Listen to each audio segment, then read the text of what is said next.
नंगौ बे समाव नोंथांमोना मिथिगौ दे थांनाय 2020 मायथाइनि 27 जानुवारि खालाराव बर' हारिनि गेजेराव जारिमिनारि गोरोबथा थामहिनबा BTR गोजोन गोरोबथा जादोंमोन आरो बे BTR गोजोन गोरोबथानि दफा बायदियै 10.2 क्लज थामहिनबा 10.2 दफानि बायदियै BTR नि लाइमोनफोरखौ पारामिलिटारि आरो रायजोनि पुलिस बिफानजों लोगोसे गुबुन गुबुनाव साख्रि थिसननायनि थाखाय दफा थानाय बायदियै प्रमद बर'नि दैदेननाय BTR सरकारा बे दफाखौ मावफुंनो थांगासिनो दं। बेबायदिनो दिनै क'क्राझार जिल्लानि एबा क'क्राझार नोगोरनि साखाथियाव थानाय केन्द्र बिद्यालयनि बे फिल्डआव एबा लांगोनायावहा लाइमोनफोरखौ अग्निवीराव इण्डियान आर्मिनि अग्निवीराव थिसननो थाखाय साखाफारा खालामबाय थानाय जादों। बे समाव नोंथांमोना नुना मोनदों जे BTR नि लाइमोनफोरखौ अग्निवीरावहा थिसननो थाखाय प्रमद बर'नि दैदेननाय BTR सरकारा साखाफारा खालामगासिनो दं। नोंथांमोना बे समाव केमेरा पार्सन बिथांखौ आं दिन्थिनो थाखाय खावलायदों जे BTR नि लाइमोनफोरखौ माबोरैहाय इण्डियान आर्मिनि अग्निपथआ जाहैबाय इण्डियान आर्मिनि मोनसे पार्ट।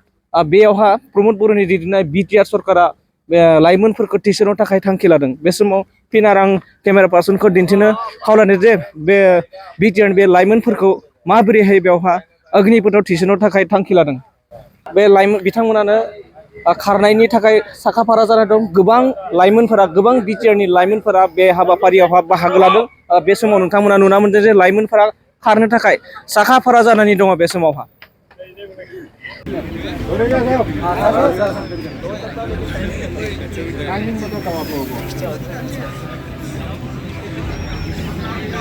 आप लोग 1.6 किलोमीटर दौड़ना है, ठीक है।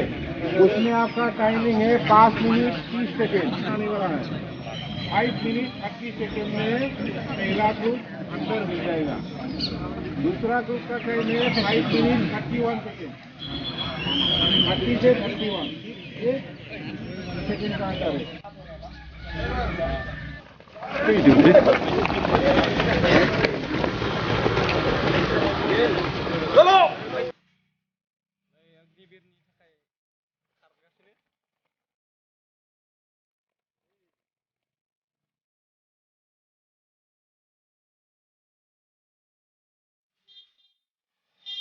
क'क्राझार नोगोरनि RNB लामाजों थांनाय बागानसालि वार्ड नम्बर 8 आव रायजो राजाफोरनि गोग्गो देहा लाखिनो थाखाय सानजोरां इन्टारप्राइजआ गोदानै जेनेसा वेलनेस प्राइभेट लिमिटेड बेखेवदों।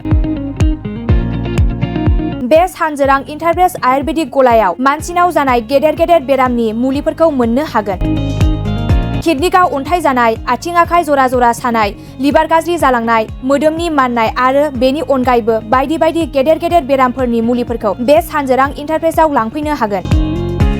सानजोरां इन्टारप्राइजआव गासै बेरामनि मुलिफोरखौ हलसेल राङावनो लांनो हागोन। सानजोरां इन्टारप्राइज बिगोमाया फोरमायबावनाय बायदिब्ला नैबे 9954157149 जानबुं नाम्बारनि गेजेरजों नोंथांनि गोनांथि जानाय मुलिफोरखौ सुलाद लानो हागोन।